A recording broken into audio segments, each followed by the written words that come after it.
자, 오늘 나눌 말씀 요한복음 5장 39절 말씀입니다.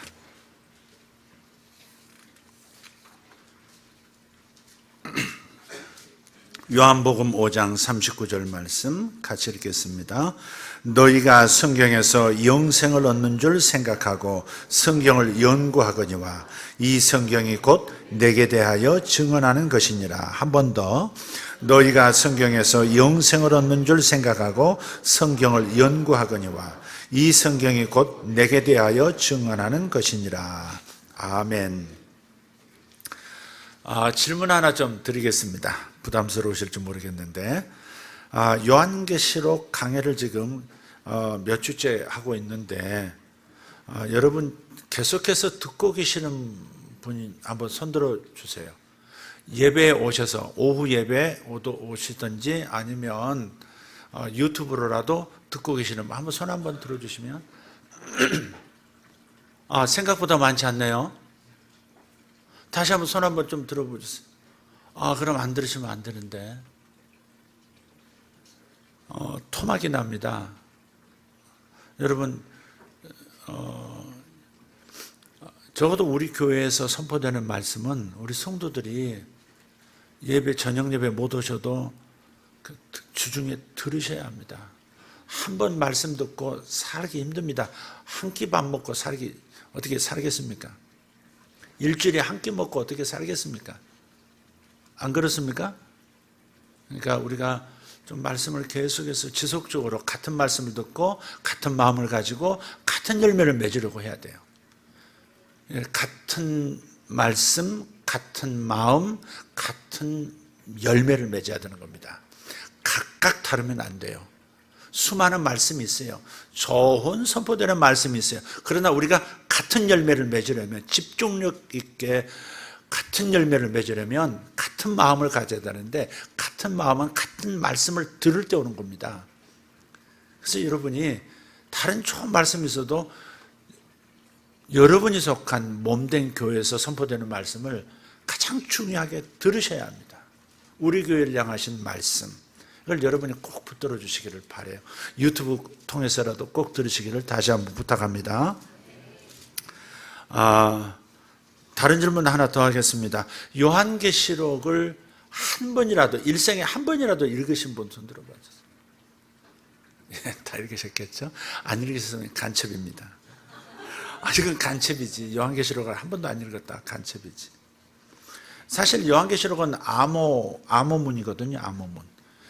박해 속에서 절대 로마 정보당국이 알아들을 수 없는 그리스도인들끼리만, 성경을 아는 사람들끼리만 알 수 있는 언어로 표현된 것이 요한계시록이에요. 그래서 요한계시록은 암호표가 없으면, 이 암호 상징들을 이해하는 언어가 없으면 요한계시록을 올바로 읽을 수가 없고, 올바로 읽지 못하면 올바로 적용할 수가 없고, 올바로 적용하지 못한다는 것은 잘못 적용해서 자칫하면, 심하면 이단에도 빠질 수 있는, 복음고사하고 이단에도 빠질 수 있는 책이 요한계시록입니다. 그래서 역대급 이단들은 전부 요한계시록을 배경으로 해서 탄생했습니다. 그렇다고 해서 요한계시록을 멀리하는 것이 능사냐? 그렇지 않습니다. 두려워하고 피한다면, 설교가 되어지지 않는다면, 그렇다면 이단이 더 기승을 부릴 겁니다. 그래서 올바른 해석, 올바른 이해를 바탕으로 올바른 적용이 가능한 메시지를 여러분이 들으셔야 합니다.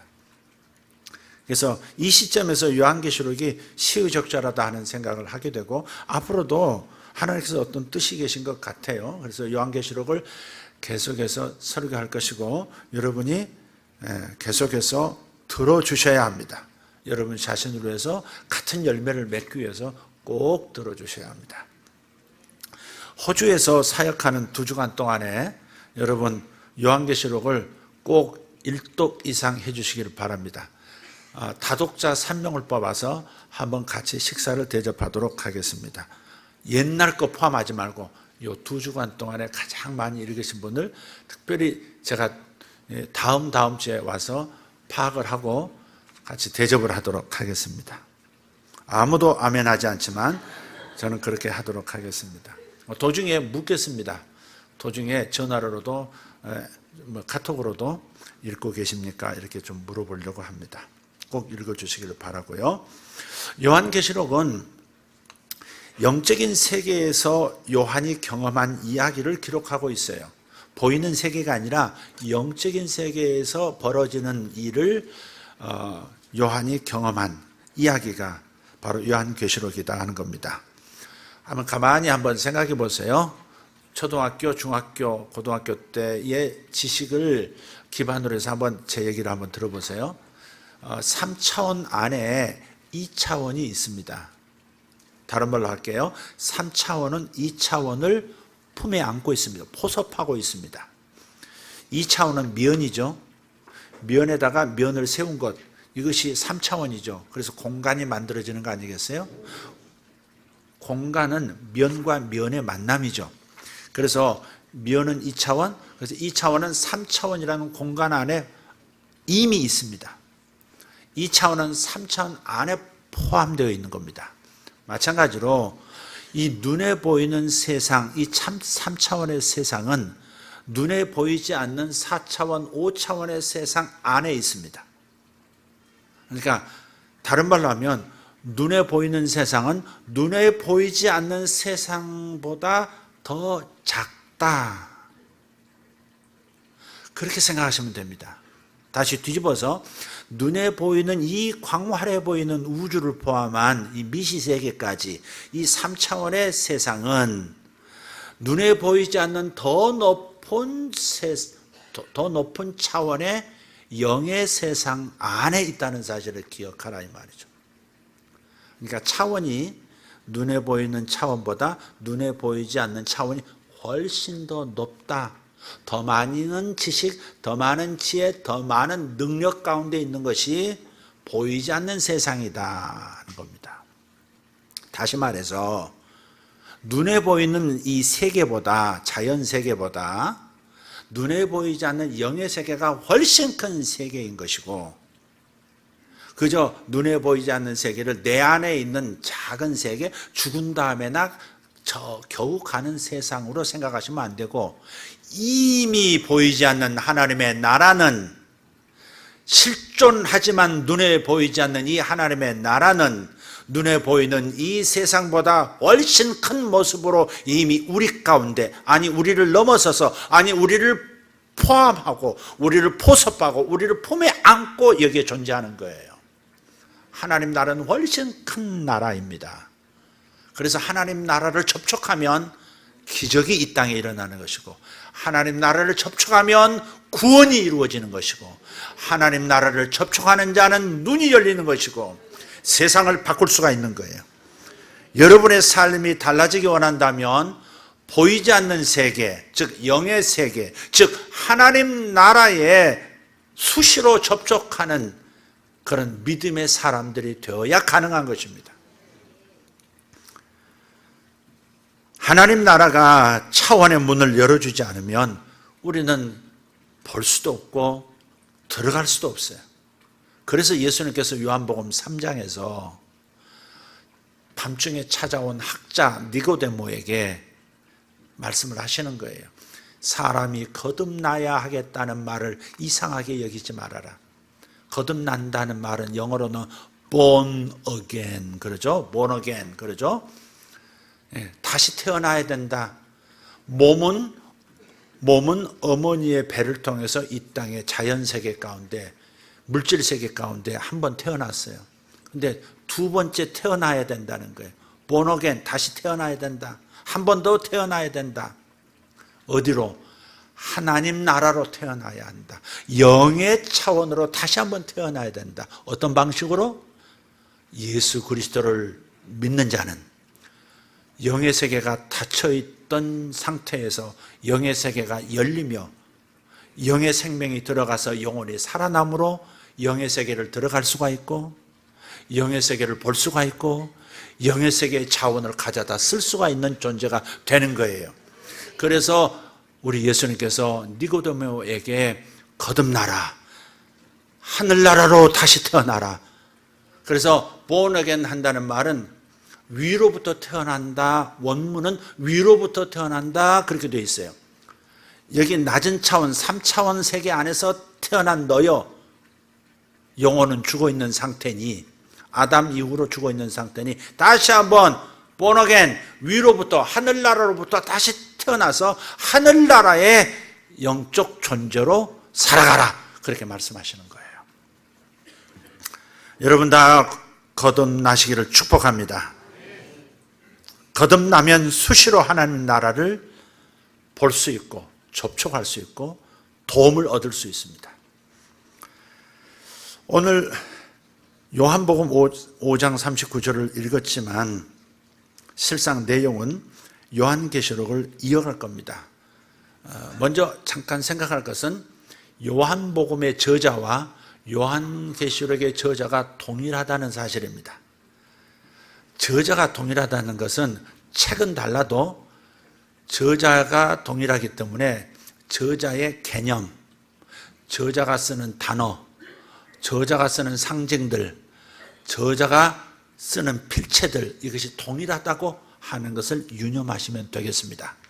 그러니까 요한복음, 사랑의 복음서라고 말하는 요한복음의 저자가 요한계시록을 썼다는 것을 생각하면 사랑의 스피릿이, 요한복음에 흐르는 하늘의 스피릿이 요한계시록에도 사랑의 스피릿으로 흐르고 있다 하는 것을 생각하라는 거예요. 요한계시록은 그런 의미에서 두려워할 책이 아니고 불안을 주는 책이 아니고 겁박하는 책이 아니라는 사실입니다. 요한의 심성은 그대로 요한계시록에도 나타나고 있는 거예요. 요한계시록은 따뜻한 책이고 가스펠, 복음의 책인 거예요. 그래서 듣는 자, 선포하는 자, 그리고 지키는 자는 복이 있다. 그렇게 요한계시록 1장에서 말씀하는 겁니다. 이해되시고 동의가 되시면 아멘 합시다. 네. 자, 요한계시록 4장과 5장에서 일어나는 일을 오늘 말씀을 지금 나누고 있는데, 요한은 하늘의 영역으로 이 3차원의 세계보다 더 높은 차원의 세계로 강력하게 들려 올려졌어요. 들려 올려졌다는 것은 우주 바깥으로, 우주 어느 곳으로 소환됐다는 말이 아니고 4차원 안에 3차원이 있기 때문에 모두가 바뀌는 거예요. 제가 늘 하는 비유지만 옛날에 우리 대리미를 쓸 때요, 미제가 한국에 들어올 때가 있었어요. 그때는 우리 80촉짜리, 100촉짜리 전력을 쓰고 있었어요. 100볼트짜리였을 거예요. 근데 220볼트짜리, 200볼트가 넘는 제품이 한국에 들어온 거예요. 미제는 그래서 한국에 들어올 때 이렇게 돼 있었어요. 100볼트로도 쓸 수 있고 200볼트로도 쓸 수 있도록 이렇게 스위치가 하나 달렸어요. 그래서 100볼트 모드로 스위치를 꺾으면 우리 한국에서 쓸 수 있고, 미국 가서 쓰려면 220볼트로 이렇게 돌려서 쓰면 되는 거였어요. 마찬가지예요. 우리가 몸만 가지고 여기 있는 것 같지만 우리 안에 영이 있잖아요. 사실 영 안에 몸이 있는지도 몰라요. 영은 더 큰 존재니까. 영은 더 영원한 존재니까. 육신은 100년 살다가 가버리잖아요. 흙으로 돌아가잖아요. 그러나 영은 영원히 사는 존재예요. 지옥에서 살든 천국에서 살든 영원히 사는 존재가 영이에요. 영이 커요? 몸이 커요? 제가 크다는 말은 사이즈를 얘기하는 게 아니죠. 차원을 얘기하는 거죠. 그래서 몸의 차원이 큰 거예요? 영의 차원이 큰 거예요? 그렇죠. 그렇다면 몸이 살고 있는 자연 환경보다 영이 존재하는 영의 차원이 훨씬 큰 것이고 강력한 것이죠. 그래서 들리워졌다 이렇게 표현한, 높은 차원으로 올려졌다, 제가 그렇게 표현하고, 요한계시록 4장 1절에도 요한더러 이리로 올라오라 그런 거예요. 올라오라 그러니까 어느 장소로 올라오라는 게 아니고 더 높은 차원으로 들어서라 그 말인 거예요. 그러자마자 요한의 눈이 열려서 환상을 보기 시작하는 겁니다. 하늘에서 벌어지는 일을, 이 장엄한 광경을 경험하기 시작하는 거예요. 그래서 4장에서는 보좌에 앉으신 하나님을 예비하는 광경을 보고요, 5장에서는 어린 양을 예배하는 광경을 보게 됩니다. 자, 보좌에 앉으신 하나님 주변에 네 생물이 있는데 이 네 생물은 모든 피조물을 대표하는 겁니다. 자, 요한계시록을 읽었어야 이 말을 빨리빨리 이제 그려낼 수 있는데, 네 생물이 여러 희한하게 생겼어요. 희한하게 생각을 넘어서 괴물 같아요. 에스겔서에 자세히 나오는데요. 한 존재, 네 생물이 여기 네 천사가 나오는데, 이걸 그룹 천사라고 해요. 근데 넷인데 하나마다 아픈 사자 얼굴, 한쪽은 송아지 얼굴, 한쪽은 독수리 얼굴, 다른 뒤쪽은 사람 얼굴. 이게 천사입니까? 괴물입니까? 분명히 천사인데 이렇게 네 종류의 피조물의 형상을 하고 있단 말이에요. 자, 그리고 6날개를 가지고 있어요. 지난 금요일에 6날개를 가진 이 네 생물에 대해서 얘기하면서 제가 신비한 동물 사전이라는 영화가 있다고 말씀을 드린 적이 있는데, 거기 보면 6날개를 가진 이 커다란 새가 이 마지막 장면에 나와요. 신비한 동물 사전 2를 보시면 마지막에 6날개 가진 천사가 나오는데, 어젯밤 영화에, 그저께 밤 금요일 설교하고 집에 갔는데 딱 TV 트니까 신비한 동물 사전을 하더라고요. 6날개 마지막 장면만 봤어요. 6날개를 가진 그 새가 그 도시를 나는 광경을 상영을 해주더라고요.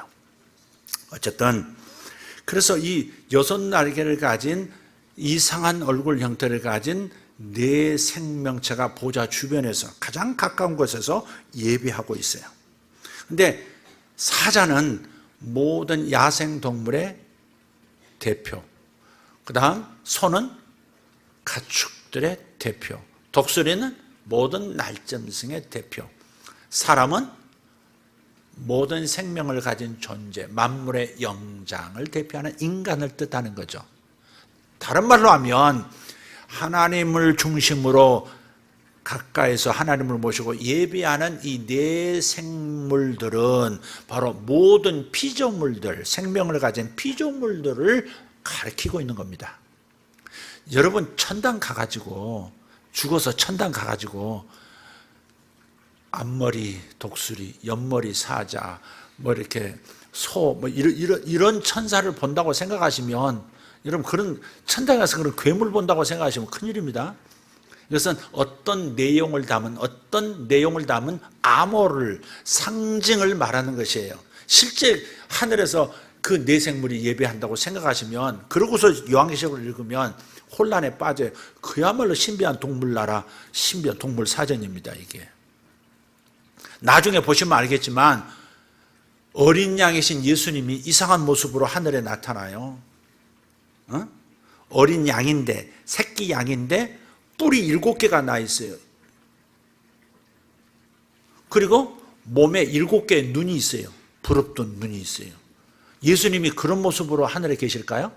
천당 가시면 7눈을 가지고 17뿔을 가진 예수님을 보시겠습니까? 답이 예입니까? 아닙니까? 아니오죠. 그래서 이것은 어떤 내용을 담고 있는 상징이다 이 말이에요. 예수님은 이런 것들을 가지고 계시는 분이시다는 것을 상징적으로 보여주는 거예요. 그러니 요한계시록을 읽을 때 열불 짐승, 붉은 용, 뭐 천년왕국 혹은 666표 이런 얘기 나올 때 실제 뭐를 얘기하는 것이 아니라, 실제 상황을 얘기하는 것이 아니라 어떠한 내용을 상징으로 담은 이야기다, 그렇게 읽어야 요한계시록을 실수 없이 읽을 수 있다 하는 겁니다. 자, 딱딱할 수 있는 주제인데 여기까지 이해되셨으면 동의하시면 아멘. 네, 그렇습니다. 자, 이제 네 생물이 하나님을 예배하고요. 그 다음에 24장로들이 나와요. 사람이 나오는데, 실제 사람이 나오는데 장로들이에요. 24장로들이 나오는데, 이 24장로들은 모든 교회, 모든 성도들을 대표하는 숫자입니다. 그러니까 하나님은 어디 계신다는 얘기예요? 모든 피조물 가운데 계신다는 것이고, 모든 하나님의 교회 안에 계신다는 거예요. 하나님은 교회를 통해서 지금 이 모든 피조 세계를 통치하고 계시는 것을 보좌에 앉아 계신다. 어린 양도 보좌에 앉아 계신다. 그렇게 말씀하는 거예요. 보좌는 통치를 말하는 것이에요. 그래서 어린 양 예수님도 나중에 천당 가서 그런 모습을 본다고 생각하시면 큰 잘못을 저지르는 것이고 요한계시록을 오해하는 것이고 따라서 잘못 적용할 가능성이 생긴다 말씀을 드렸습니다. 자, 그리고 5장에 들어가서 보면 네 생물과 24장로의 예배에 추가되는 어떤 예배자들이 나와요. 그 추가 예배자들은 천만 천사들이 예배하고 있고요. 또 그 다음 천만 천사만 예배하는 것이 아니라 이제는 그야말로 모든 만물이 하나님을 예배하는 광경도 추가가 돼서 나와요. 그래서 4장은 하나님을 예배, 5장은 어린 양이신 예수를 예배하는 것인데 4장과 5장의 차이는 조금 추가가 된 부분이 있다, 이렇게 생각하시고 읽으시면 금세 구조를 파악하실 수 있겠습니다. 이제 구체적인 예배 장면들을 한번 살펴보죠. 네 생물은 만물, 모든 피조물을 대표한다 했죠. 네 생물의 예배가 8절, 9절에 나옵니다. 우리 요한계시록 4장 8절, 9절을 한번 읽도록 하겠습니다. 8절 9절 시작. 네 생물은 각각 6날개를 가졌고 그 안과 주위에는 눈들이 가득하더라. 그들이 밤낮 쉬지 않고 이르기를 거룩하다 거룩하다 거룩하다 주 하나님 곧 전능하신 이여 전에도 계셨고 이제도 계시고 장차 오실 이시라. 아멘. 거룩하다 거룩하다 거룩하다는 뭐라고 했어요? 히브리인들이 이 성경 언어는 같은 단어를 3번 반복하면 최상급을 얘기하는 거예요. 거룩하시다, 거룩하시다, 거룩하시다라는 말은 하나님이야말로 완전 거룩하신 분이시다, 그런 말이에요. 그런데 거룩하다는 말 자체도 여러분이 이해를 하셔야 되는데, 거룩하다는 말은 구별되었다, 그 말이에요. 여기 있는, 여러분, 여기 있는 이 화초가 꽃은 없습니다만은, 잎만 있는 화초입니다만은, 이게 조화일까요? 생화일까요? 멀리서 한번 알아맞혀 보시죠. 생화라고 보시는 분은 생화일 것이요. 조화라고 보면 조화가 될 것이지만, 어쨌든 이건 생화입니다. 만약에, 예를 들어서, 여기 있는 하나만 빼놓고, 나머지는 다 조화라고 생각하시고, 요 가운데 있는 요것만 생화라고 한다면, 그럴 때 사용하는 단어예요. 그게 거룩하다는 단어예요. 구별되었다. 이건 생명이 없는 것이지만 가운데 있는 이 화초는 생명이 있어. 그게 바로 구별되었다 혹은 거룩하다의 뜻이에요. 그러니까 거룩하다라고 하는 단어는 구별되었다, 그런 뜻이에요. 전혀 다르다, 그 말이에요. 무슨 말이에요? 하나님은 지어진 피조물과는 다르신 분이십니다. 다르신 분이십니다. 다르신 분이십니다. 이 고백이 거룩하시다, 거룩하다, 거룩하다에 담긴 뜻이에요. 하나님은 우리와는 다르신 분, 하나님은 정말 우리와는 다르신 분, 하나님은 진짜 다르신 분이십니다 라고 하는 것이 거룩하다 3번에 담긴 뜻이다 하는 겁니다. 그리고 이어서 말합니다. 전에도 계셨고 지금도 계시고 장차 오실 이시라 그랬어요. 이것은 하나님께서 역사 바깥에서 계시는 것이 아니라, 역사에 대해서 무관히 여기시는 분이 아니라 역사 안에서 역사를 주관하시고 주도적으로 끌고 가시고 당신의 뜻을 역사 속에서 이루어 가시는 분이시다는 것을 고백하고 있는 거예요. 할렐루야. 1세기 때 로마 제국의 압제 아래서 피곤한 삶을 살고 있고, 그리스도인들은 특별히 박해를 받으면서 살해를 당하고 가족들이 노예로 끌려나가고 사자밥이 되고 하는 이런 박해의 상황 속에서, 그런 속에서 하나님께서 로마 황제가, 로마 제국이 역사를 주도하는 것 같지만 사실 더 높은 차원에 들어가서 보니까 로마 황제 따위와는 비교할 수 없는 모든 것을 창조하신 그분께서 시간을 창조하시고 어제도 계시고 지금도 계시고 장차도 계시는 역사를 주관하시는 분은 참된 하나님 한 분이시더라, 그것을 발견했을 때 요한의 심령이 얼마나 감격스러웠겠습니까? 우리가 개 끌려가듯 끌려가고 도살장의 소처럼 죽어가는 이 그리스도인들, 교회의 무력한 모습 때문에 답답하고 힘들어하던 요한이 하늘의 역사를 주관하고 계시는, 과거와 현재와 미래를 양손에 붙들고 주도해 가시는, 주체적으로 끌고 가시는 하나님을 발견했을 때 얼마나 환희가 터졌겠으며 평안이 왔겠으며 기쁨이 왔겠습니까? 우리가 1세기 교인이 되어서 요한계시록을 읽고 이 하늘의 예배를 보면 감격이 다른 겁니다. 지금 북한에서 지하교에서 숨어서 남몰래 성경을 겨우 펼쳐보고 그 말씀 하나를 붙들고 눈물로 기도하고 이 나라가 하나님 나라가 되게 해달라고, 교회가 지상으로 올라가게 해달라고 기도하는 저들의 예배와 우리의 예배는 차이가 있을 겁니다. 하늘에서 역사를 주관하고 계신다. 김정은이 북한을 주도하고 있는 것이 아니라 그 뒤에 하나님께서 북한을 붙잡고 계신다. 결국은 하나님 뜻대로 북한이 변하게 될 것이다 라고 하는 확신을 갖게 됐을 때 저들의 심령은 어떻겠습니까? 바로 요한계시록을 받아 읽는 1세기에 박해받는 교회가 천상의 예배를 보면서 느꼈을 감격을 한번 상상해 보시라는 겁니다. 우리 입장에서 예배는 늘상 드리는 예배니까 감격이 아마 덜할 수 있어요. 그러나 그 박해 속에서 천상의 예배를 경험한 사람들은 다른 강도로 받아들이는 겁니다.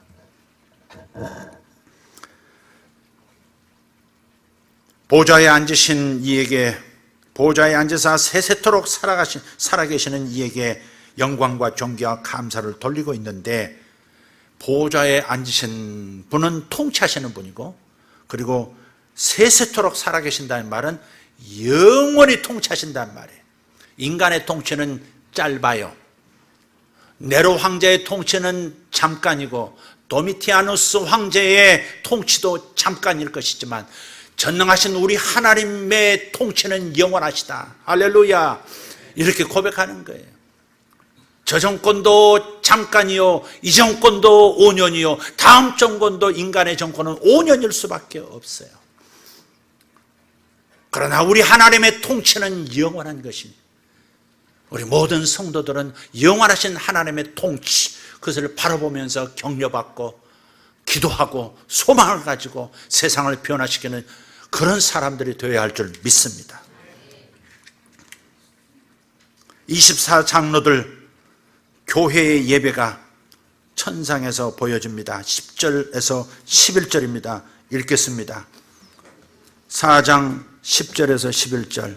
24장로들이 보좌에 앉으신 이 앞에 엎드려 세세토록 살아계시는 이에게 경배하고 자기의 관을 보좌 앞에 드리며 이르되, 우리 주 하나님이여, 영광과 존귀와 권능을 받으시는 것이 합당하오니 주께서 만물을 지으신지라 만물이 주의 뜻대로 있었고 또 지으심을 받았나이다 하더라. 아멘. 자, 엎드려 경배했다는 것이 중요합니다. 우리 하나님은 외모를 보시는 분이 아니에요. 우리 하나님의 예배는 다르게 받으세요. 우리 하나님은 우리의 중심을 보시기 때문에 똑같이 한 장소에 모여서 똑같이 한 방향을 향해서 시선을 집중하고 있지만 각인의 마음의 중심이 하나님을 향하여 얼마나 겸손하게 경외하시는, 그 경외 받으실 만한 그 하나님 앞에서 얼마나 낮은 자세로 엎드려 경배하는 그 모습이 있느냐를 하나님은 지켜보시죠. 하나님은 은혜를 어떤 사람에게 주십니까? 겸손한 자에게 은혜를 주시느니라. 물은 어디에 더 많이 고입니까? 더 낮은 공간에, 낮은 곳에 물은 더 많이 고이듯이 낮아진 마음에 하나님의 은혜는 큰 겁니다. 우리가 통회하는 마음을 가질 때 하나님의 은혜가 더 강하게 임하잖아요. 자신을 낮추고 자신이 얼마나 형편없는 존재였는지, 얼마나 큰 은혜가 필요한 존재인지를 깨닫고 납작 엎드리는 그 영혼 위에 하나님의 은혜는 크게 임하는 겁니다. 똑같은 장소라도 은혜 받는 그 크기는 다른 겁니다. 하나님의 영광을 경험하는 크기는 다른 것이고 능력을 덧입고 돌아가는 것은 다른 것입니다. 똑같은 성전에 왔어도, 똑같은 물질을 드리면서도 가지고 가는 복은 다를 수밖에 없는 것은 그가 얼마나 엎드린 자세이냐, 얼마나 살아계신 하나님 존재 앞에 있다는 사실을 더 높은 차원의 그 하나님께서 존재하심을 바라보면서 내가 그 앞에 있음을 깨닫고 정말 순복하는 마음으로 엎드려 예배하는 사람, 이 사람에게는 더 큰 은혜, 더 큰 복이 당연히 임하는 것 아니겠습니까? 할렐루야. 그래서 엎드려 절하고 있어요. 교회는 이래야 하는 것입니다. 24장로들이 엎드려 경배하듯이 모든 성도들은 엎드려 경배해야 하는 것입니다. 적어도 마음은 엎드려 경배하는, 그분 앞에 입을 맞추는, 황제 앞에 가서 무릎을 꿇고 그 손에 인장반지에 입을 맞추듯이, 내미는 손에 입을 쪽 맞추듯이, 예배란 말은 바로 무릎 꿇고 그분의 손에 입 맞추다, 그런 뜻이에요. 그런 심정으로 예배드린 자에게 은혜는 임하는 겁니다.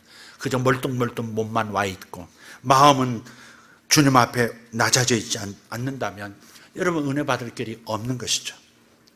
오늘 분명히 말씀하죠. 베드로전서 1장 13절, 예수 그리스도께서 나타나실 때에 너희들에게 가져올 은혜를 온전히 바랄지어다. 보세요.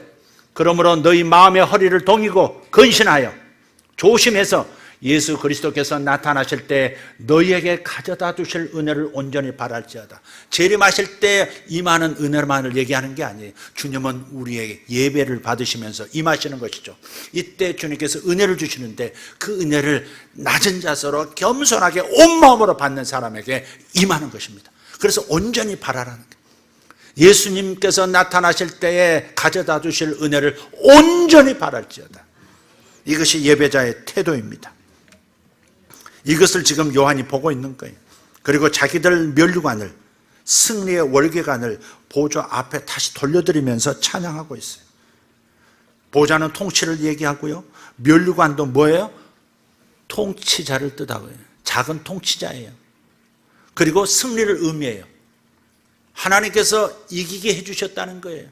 그래서 자기 면류관을 하나님 앞에 다시 돌려드리는 거예요. 여러분이 세상에서 승리하셨습니까? 자녀 교육에 성공하셨어요? 자녀 때문에 영광스러워지셨습니까? 얼굴이 올라가셨어요? 여러분 사업 때문에 승승장구하면서 행복하십니까? 그렇다면 그 모든 여러분에게 승리를 주신, 그 이김을 주신 하나님께 여러분의 이김을 돌려드려야 합니다. 하나님께서 나를 이기게 하셨습니다. 하나님께서 나를 성공하게 하셨습니다. 하나님께서 나를 밀어주셨습니다. 하나님께서 인도해 주셨습니다. 그러니 모든 영광은 하나님 겁니다 라고 돌려드리는 것이 예배의 현장인 거죠. 예배는 돌려드리는 곳이에요. 더 받으려고 오는 것을 앞서서 돌려드림이 먼저인 거예요.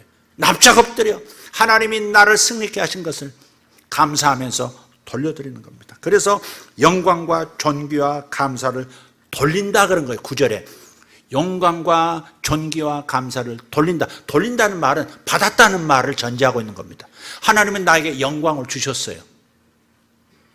하나님은 나에게 영광을 주셨어요. 내가 어느 장소로 초청을 받아요. 그거 자체가 영광스러운 겁니다. 그죠? 해외에서 나를 불렀어요. 해년마다 저를 불러요.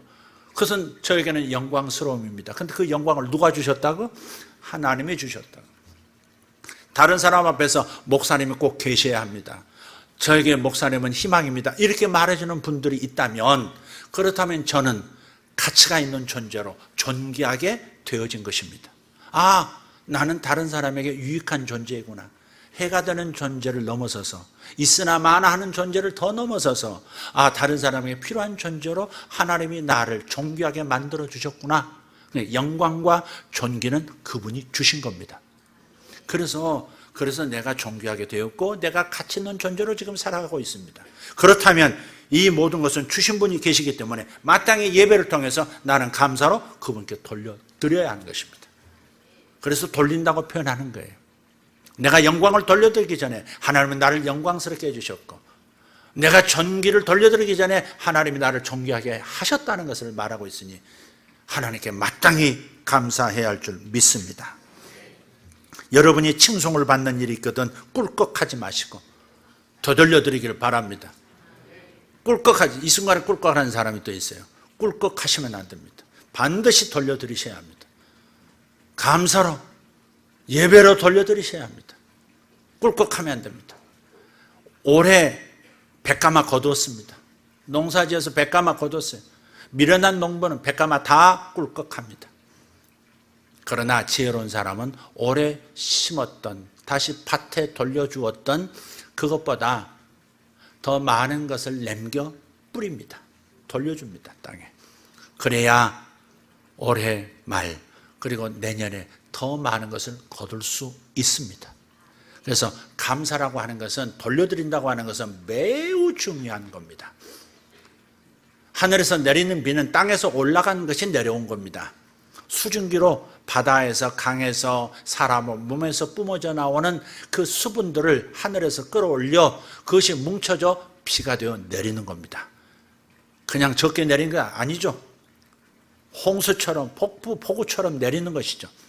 하나님께서는 하나를 받으시고 30을 만들어 주시고 60으로 갚아주시고 100으로도 내려주십니다. 지혜로운 것은 복을 심는 것이죠. 복을 심는 것, 그게 매우 중요해요. 그래서 하나님 앞에, 내게로 보내주신 그분 앞에 영광과 존귀와 감사로 반드시 되돌려 드림으로써 더 많은 영광스러움과 존귀케 하심을 덧입으시기를 예수 이름으로 축복합니다. 24장로들의 예배 너무 멋집니다. 너무 큰 본이 됩니다. 여기서 이렇게 선포합니다. 우리 주 하나님이요. 그래서 우리 주 하나님, 전능하신 하나님이 우리 하나님이라는 겁니다. 전능하신 창조주 하나님이 내 하나님이라고 고백하는 것. 제가요, 예수 믿고 막 은혜 받고 나니까 기도가요, 이런 기도가 나와요. 내 하나님, 내 하나님. 그러다가 좀 죄송해가지고 우리 하나님 그랬는데, 그 하나님이 내 하나님 되어 주셨다는 것이 얼마나 감격스러운지. 내 하나님, 내 하나님, 내 아버지, 내 아버지, 내 아버지, 내 아버지. 땅의 아버지는 절대 줄 수 없는 그 놀라운 축복과 사랑을 너무 감격스러워서 내 아버지요, 내 아버지요, 내 아버지요. 제가 그렇게 했던 기억이 나요. 그래서 우리 주 하나님이요 이렇게 고백하는 것은 굉장히 의미심장한 겁니다. 로마 제국 전체에 자신을 신으로 섬길 것을 강요했던 황제가 도미티안 황제예요. 도미티아누스 황제인데, 이 도미티아누스 황제에게 붙여졌던 호칭이 있는데, 그게 뭐냐면 우리 주 도미티아누스 황제요, 이거였어요. 다 그렇게 부르도록 했어요.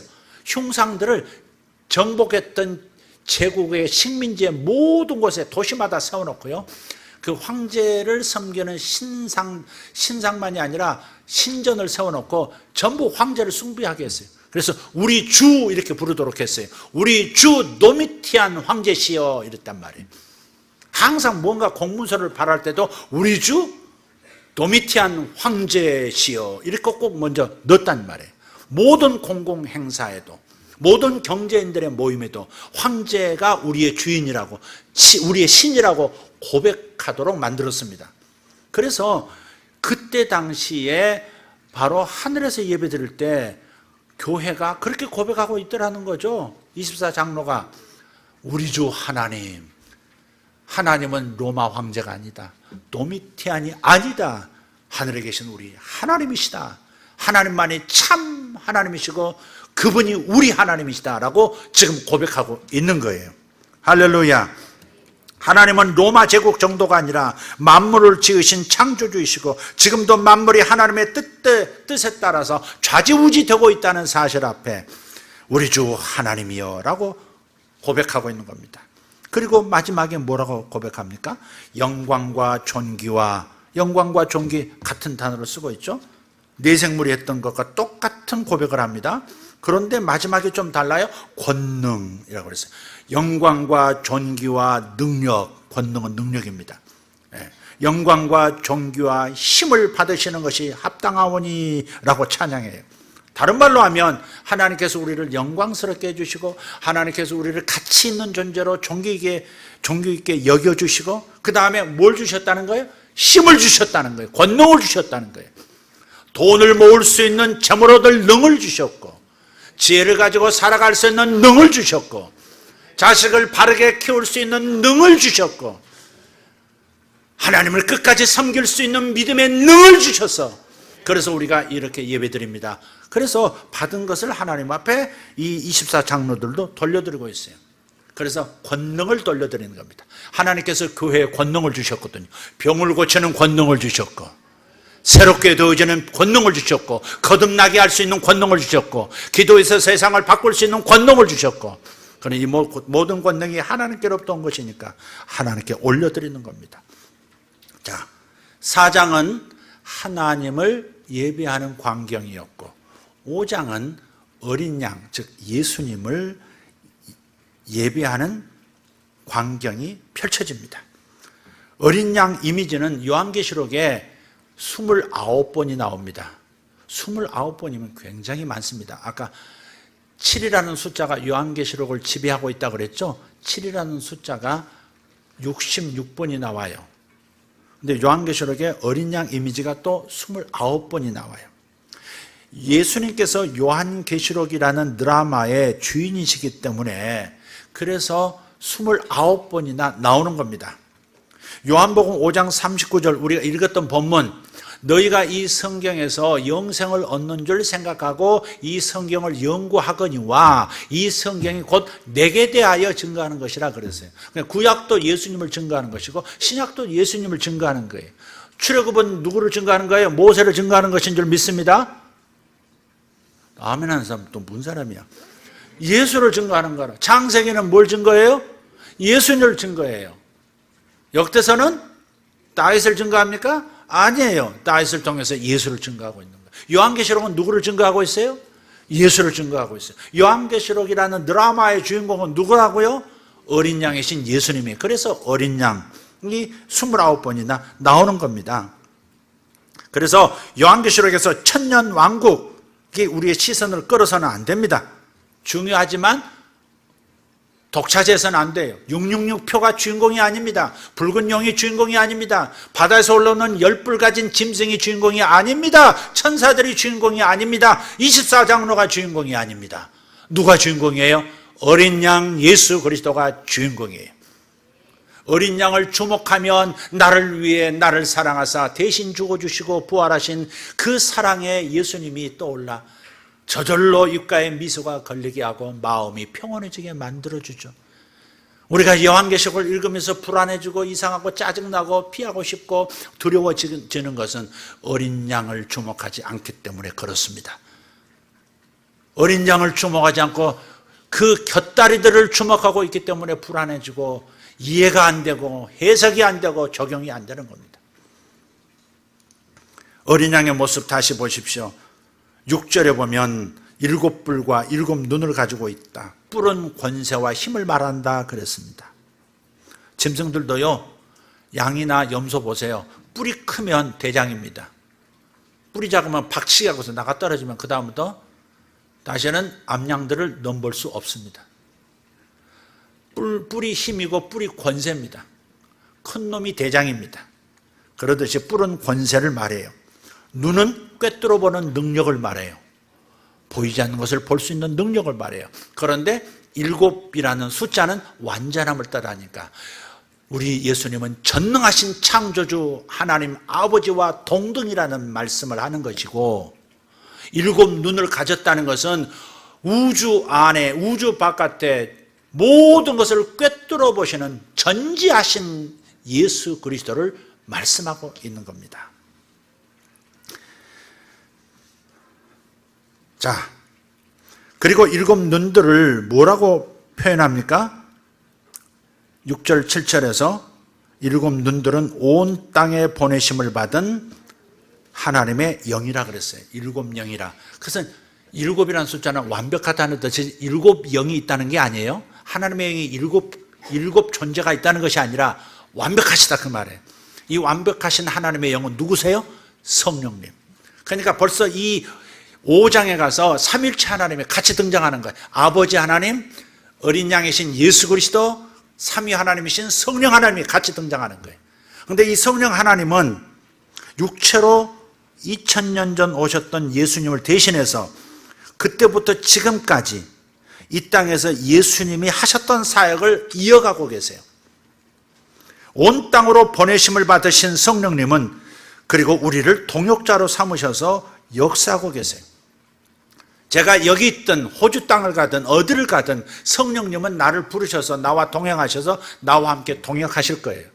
여기 계셔서 기도하시는 여러분도 여러분의 기도에 성령이 동역하셔서 여러분의 작은 목소리가 천지를 울리고 천지를 움직이는 음성으로 트랜스 해주셔서 역사가 일어나도록 만들어 주실 거예요. 성령님의 역할은 바로 그것이에요.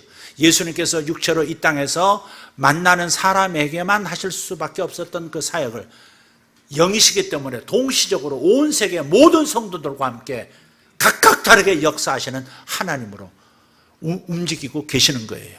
여러분 성령과 동역하시기를 바랍니다.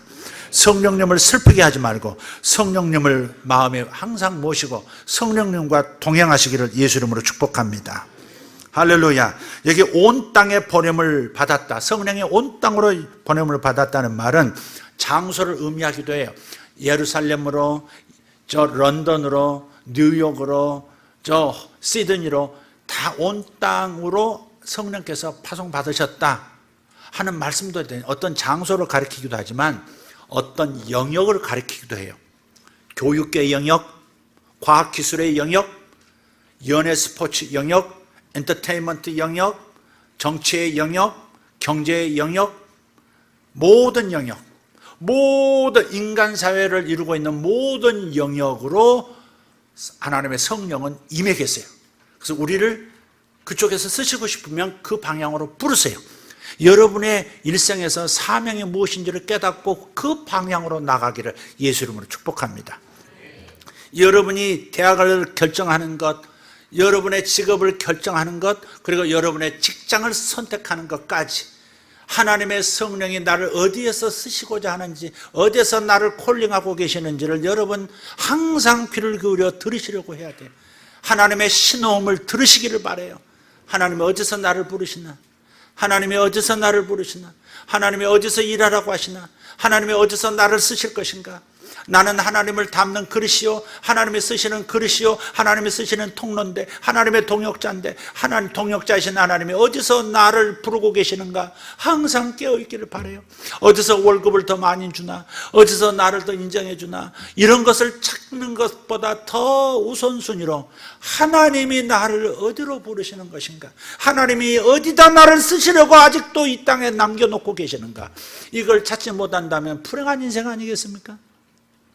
겉으로는 불행이 아니라고 하지만 그러나 하나님 눈에는 불행한 겁니다. 자기 삶을 위해서는 쓰임을 받고 가족을 위해서는 쓰임을 받지만 하나님 나라를 위해서, 하나님을 위해서는 쓰임받지 못하는 그릇, 그건 참 불행한 삶인 것이죠. 그래서 여러분, 하나님께서 나를 어디로 부르시는가가 중요한 거예요.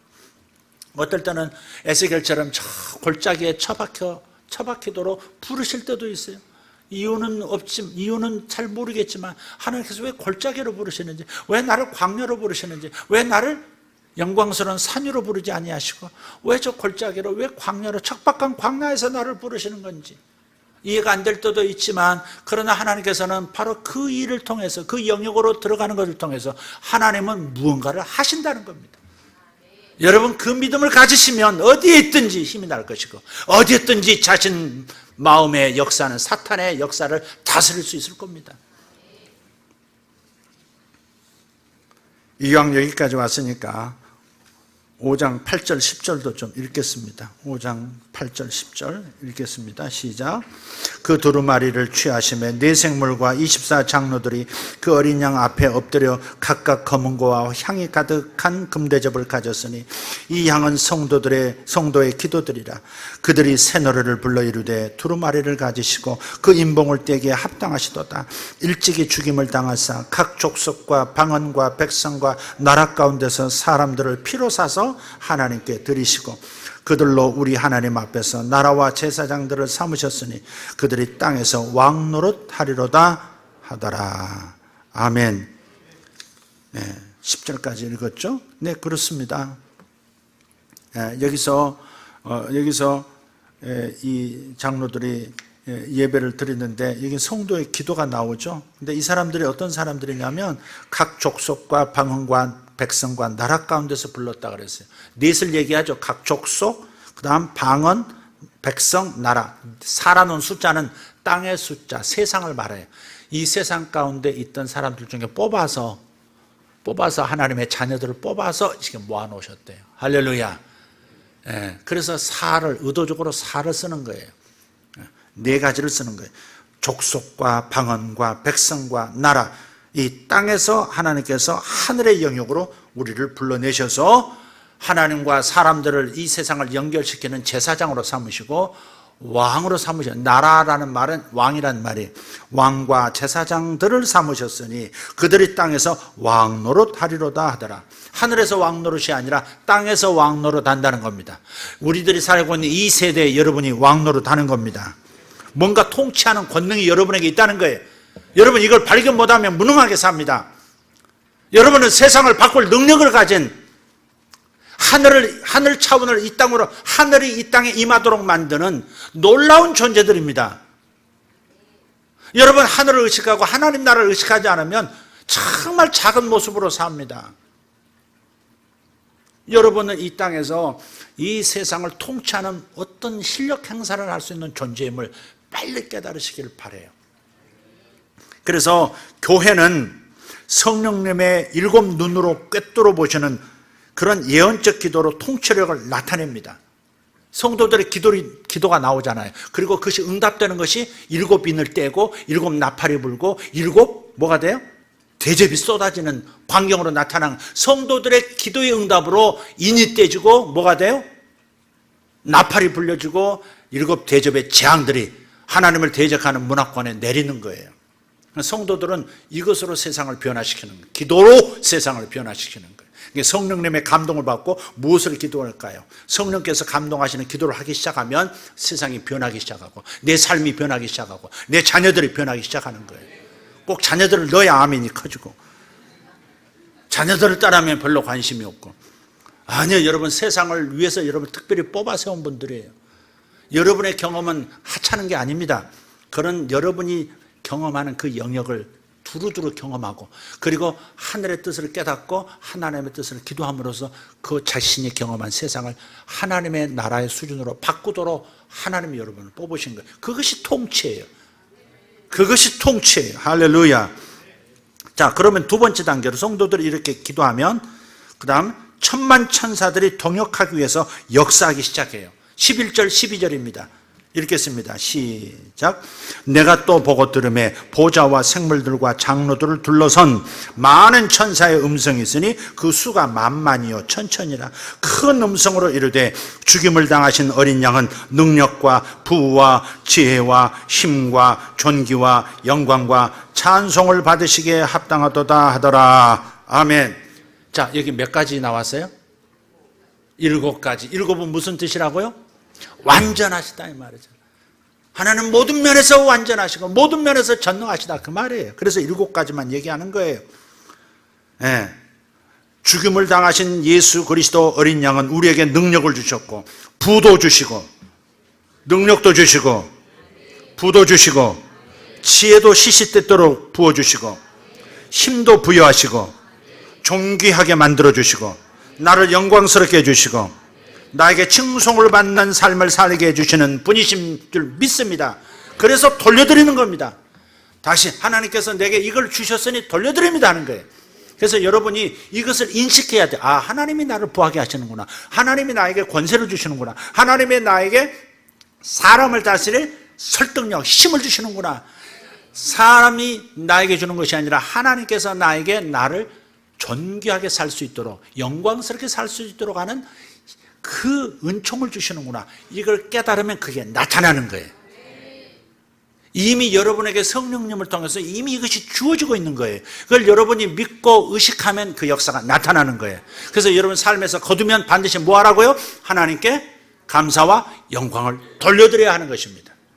그래야 다시 큰 역사가 다시 쏟아 부어지는 거예요. 이게 거룩한 영적 순환인 겁니다.